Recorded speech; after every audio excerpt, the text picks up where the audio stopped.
साड़ी पहन के खस खुश के ये लोकतंत्र के लिए अदानी जैसा स्कैंडल, $100 बिलियन का स्कैंडल, हाँ 1 लाख करोड़ रुपया का स्कैंडल, लोगों का पैसा, SBI का 27,000 करोड़, LIC का 36,000 करोड़, ये मेन मुद्दा है, ये लोकतंत्र के लिए मेन मुद्दा है. So I have absolutely no. So if they're going to take me to the privileges committee, I welcome it. I will put forward my sting of the story.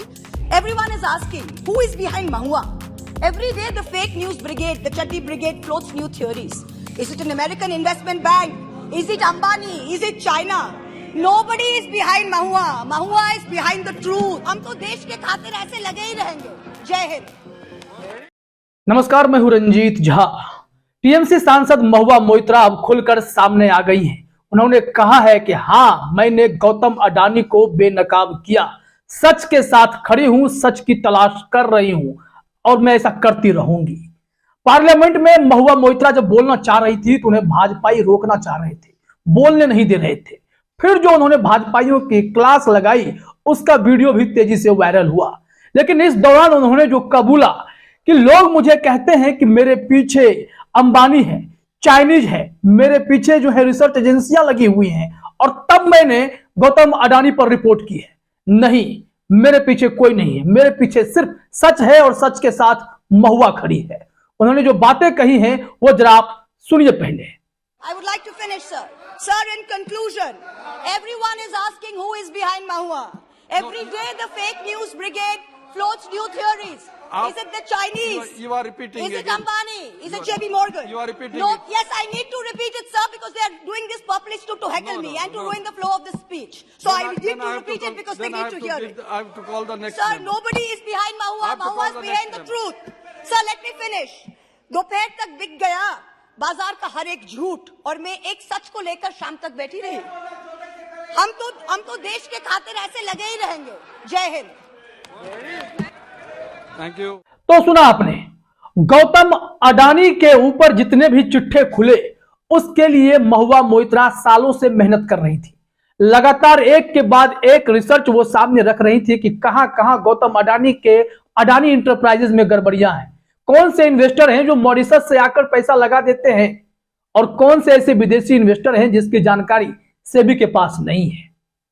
Mahua Moitra लगातार कोशिश कर रही थी, लेकिन भारत से कोई मीडिया उनका साथ भी नहीं दे रहा था, ना ही कोई इनके इस रिसर्च रिपोर्ट को प्रकाशित करके माहौल बनाने की कोशिश कर रहा था. एक अमेरिकी रिसर्च एजेंसी, वो भी शॉर्ट सेलिंग कंपनी जो खुद शेयर मार्केट में घुसी हुई है, उसने, हिंडनबर्ग ने वो रिपोर्ट प्रकाशित किया अडानी पर और दुनिया भर में तहलका मच गया. गौतम अडानी धराशायी हो गए. अमेरिकी शेयर मार्केट डाउ जोन्स ने उन्हें तो सबसे पहले बाहर किया. भारत में अब तक जांच की बात कही जा रही. सेबी कह रहा है सितंबर तक का समय दिए हैं, तमाम फॉरेन इन्वेस्टर्स अपने स्वामित्व की जानकारी दीजिए. कस्टोडियन बैंक से इंफॉर्मेशन मांगी गई है, वो भी सितंबर तक में जाकर. इसको लेकर भी महुआ मोइत्रा ने कहा था कि ये जानबूझकर सेबी इतना समय इन लोगों को दे रहा है ताकि लिपापोती कर सके, गौतम अडानी भी लिपापोती कर सके. महुआ मोइत्रा ने फिर उस प्रकरण पर सदन में जो कुछ हुआ, क्योंकि वो काफी गुस्से में आ गई थी, स्पीकर महोदय को भी उन्होंने कहा कि दिस इज योर ड्यूटी, आप कम से कम ये लोग जो बार बार मुझे परेशान कर रहे हैं, बोलने नहीं दे रहे हैं, उन्हें शांत कराइए, या तो उन्हें मार्शल के द्वारा किक आउट करके बाहर फेंकवाइए. लेकिन कोई सुन नहीं रहा था. फिर जो उन्होंने कुछ कहा, कैसे हड़काया, वो भी हिस्सा हम आपको आगे सुना देते हैं. लेकिन इस घटना पर अब उनकी तो प्रतिक्रिया भी आ गई है कि पार्लियामेंट में बीजेपी वाले उन्हें टिकट सिखा रहे हैं. महुआ मोइत्रा ने इस मामले पर जो अपनी प्रतिक्रिया दी, पहले वो सुन लीजिए, फिर हम पार्लियामेंट के भीतर का एक और हिस्सा सुनाएंगे जिसमें वो काफी गुस्से में दिखाई भी पड़ रही थी. पहले ये देखिए.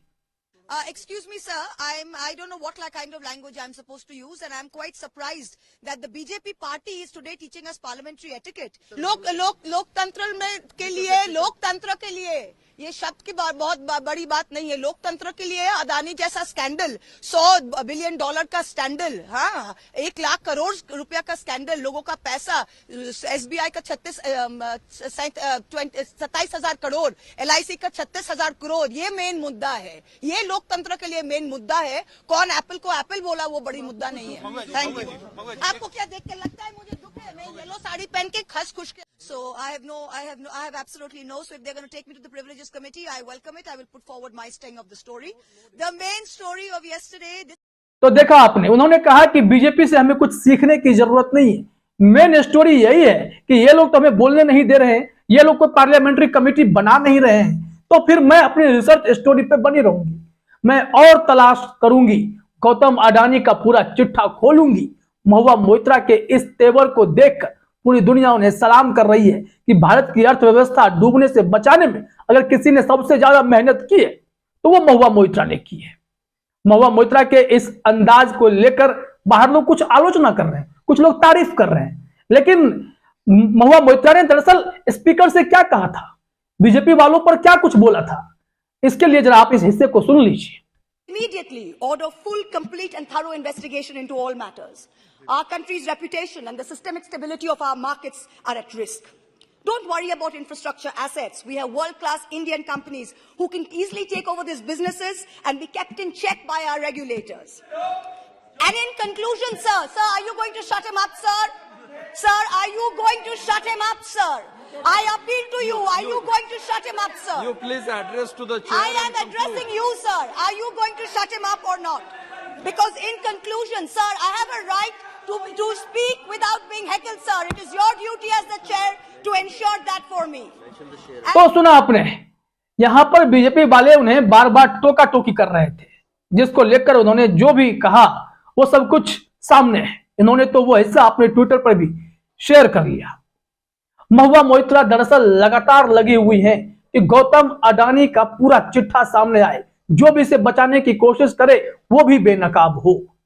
इन्होंने तो खुद कबूला कि हिंडनबर्ग की रिपोर्ट ने इनके लेटर्स और इनके इंफॉर्मेशन का यूज किया है। इसके लिए उन्होंने हिंडनबर्ग को थैंक यू कहा। अपने स्क्रीन पर आप वो ट्वीट भी देख रहे हैं कि उन्होंने कैसे इन सब मामलों पर सारा चिट्ठा हिंडनबर्ग को खुले तौर पर दे दिया। अगर वो सोशल मीडिया पर डाल रही थी तो फिर वो इकट्ठा होना जरूरी ही था और हिंडनबर्ग के पास पहुंचा। महुआ मोइत्रा ने यह खुलकर कहा है कि मेरे पीछे कोई नहीं था, ना कोई रिसर्च एजेंसी, ना चाइनीज वाले कोई थे और ना कोई अंबानी मेरे पीछे पड़े थे कि गौतम अडानी को बर्बाद करना है। मेरा काम था सच्चाई सामने लाना, देश हित में बोलना, और वो मैं कर रही हूं। उनके इसी अंदाज के लोग कायल हो रखे हैं। आपको पता है महुआ मोइत्रा अभी भी लगातार गौतम अडानी पर फोकस बनाए हुए हैं। हम इसमें आपको खूब अपडेट भी दे रहे हैं। अपडेट क्या है कि उन्होंने एक और इंफॉर्मेशन यह सामने रखा कि जो माधवीपुरी बूथ सेबी की नई चेयरमैन बनी 2022 में, उनके साथ सितंबर अक्टूबर के आसपास गौतम अडानी ने खूब मुलाकात की। 2 मुलाकात बैक टू बैक हुए। क्यों हुए थे? क्या सेबी के पास इंफॉर्मेशन पहुंच चुका था कि सब कुछ खुलकर सामने आने वाला है? क्योंकि इनसाइडर ट्रेडिंग गवर्निंग बॉडीज में सेबी में गौतम अडानी के समधी भी हैं और माधवीपुरी बुथ से उनकी मुलाकात के बाद, जिसे शिष्टाचार मुलाकात कहा गया था, सवाल उठने लगे थे क्या मैनिपुलेशन का काम सेबी के अंदर भी होने वाला है? क्योंकि इससे पहले जो चेयरमैन थे अजय त्यागी, वो किसी की सुन नहीं रहे थे।